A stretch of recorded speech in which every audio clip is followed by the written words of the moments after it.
This is Channel 2 News, coverage you can count on. Good morning. Today we're going to tell you how the warm weather is impacting bears in our area. And we have the details on the Las Vegas road rage situation that turned deadly. Plus, a mercury spill yesterday has canceled school in one part of northern Nevada today, and we're going to tell you what happened.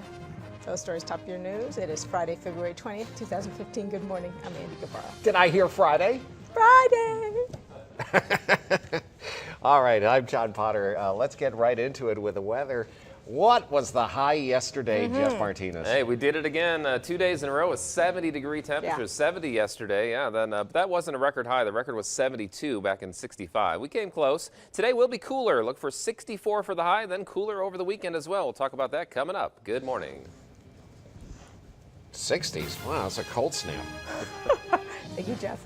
All Humboldt County schools will be closed today, and Winnemucca Junior High is in the process of being decontaminated. That's due to a mercury spill at the school. Something else. One student brought a salt shaker full of mercury to the school yesterday and spilled it throughout the hallways, causing an evacuation at about 8 o'clock in the morning. 400 students were taken to the football field to be decontaminated by removing their shoes and having their feet cleaned. Their shoes were collected and destroyed. At least 4 students who came into direct contact with the mercury were decontaminated. There's no word on any charges as of yet or where that student got the mercury. And this morning we do have an update on a burglary ring investigation in Carson City, which we first told you about this last week. It caused a lot of problems. Deputies have arrested 2 more suspects identified as 51-year-old Drake Van Cleve and 40-year-old Tracy Locke. Van Cleve was taken into custody Wednesday, and Locke was arrested on Tuesday when he turned himself in. Investigators say they're part of a group called the Pillowcase Bandits, and they're named that because they use pillowcases to carry the stolen items from homes. Deputies arrested 4 other people in connection with the ring last week. Pillowcases, guys, really? And Sparks police are investigating a stabbing at the Motel 6 on Victorian Avenue. It happened just before noon yesterday. One person was taken to the hospital with non-life-threatening injuries. If you know anything about it, call Secret Witness at 322-4900 or text your tip to 847-411. And the Nevada Highway Patrol troopers have arrested a woman in connection with an accident involving a pedestrian in Sun Valley. This happened yesterday afternoon, just before 12:30 at the intersection of Sun Valley Boulevard and 5th Avenue. Troopers say a woman was hit while crossing Sun Valley Boulevard, and the victim was transported to Renown with serious injuries. Investigators say the vehicle involved was a white Yukon. Troopers arrested 47-year-old Wendy Wright, and she is charged with driving under the influence of a controlled substance. Well, as we mentioned a couple of times before, the snowpack is low and temperatures have been high, meaning we will likely see bears any day now. That's right, the amount of daylight is the biggest factor in their sleep cycles, but the temperatures in the snowpack play a role. Similar to last year, the drought means there will probably be a shortage of natural food for bears this summer, and that could mean more bears looking for food. The bears aren't lazy, but like any other animal, they're going to take the path of least resistance to find sources of food.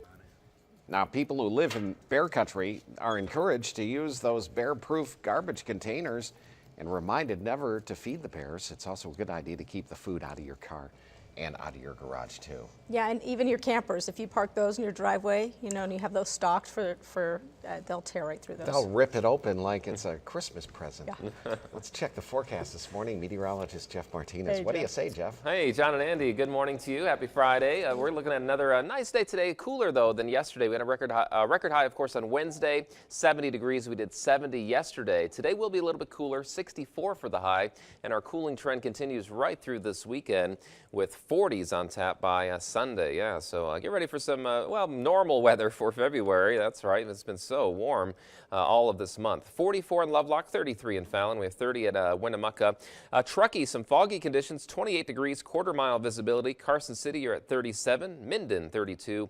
Good morning, Hawthorne. You have 39 degrees right now. Green light on the burn code. Our temperature is 41 degrees, so very mild out there, relatively speaking, for this time of year. The average low is 30, so we're at 41 right now, and the average high is 52. We'll make it up to about 64 today, so still well above average, but cooler than that 70 we had yesterday. So more of a northeasterly flow today. The winds will be out of the north, and that'll help start to cool us down a little bit today, and especially by Saturday and Sunday. Then we'll have a front drop in from the north, and that will cool us off as well. So we'll talk about that coming up. But in the meantime, temperatures in the 30s at 8 o'clock, 38 degrees, 52 at noon, 64 for the high today. Still not bad for February. Of course, we need the rain and we need the snow. We may get a little bit this weekend. We'll talk about that coming up in a few minutes. Have a great day. Back to you. All right, thank you for that, Jeff. In School Watch this morning, former Washoe County Superintendent Pedro Martinez has been selected as one of 4 finalists for a superintendent position in Boston. Governor Brian Sandoval announced last month that Martinez would serve as superintendent in residence at the Nevada Department of Education. Martinez told Channel 2 News that he will be traveling to Massachusetts for an interview for that superintendent position. He says his position with the state of Nevada was only intended to last through the legislative session. Well, check this out. Nevada Attorney General Adam Laxalt is defending the state's involvement in the lawsuit that brought the president's immigration proposal to a halt. Laxalt says the suit against President Obama's executive order to protect an estimated 5 million undocumented immigrants from deportation is a violation of the Constitution. The president says his executive order was legal and plans to appeal the decision. Looking around the nation now, police in Las Vegas have made an arrest in the shooting death of a Las Vegas woman, and they are still looking for another suspect. They believe it all started as a case of road rage. The suspect is identified as 19-year-old Eric Nausch Jr.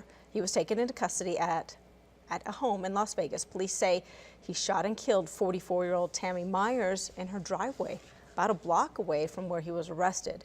Last week, Myers was giving her teenage daughter a driving lesson when they got into a confrontation with another driver.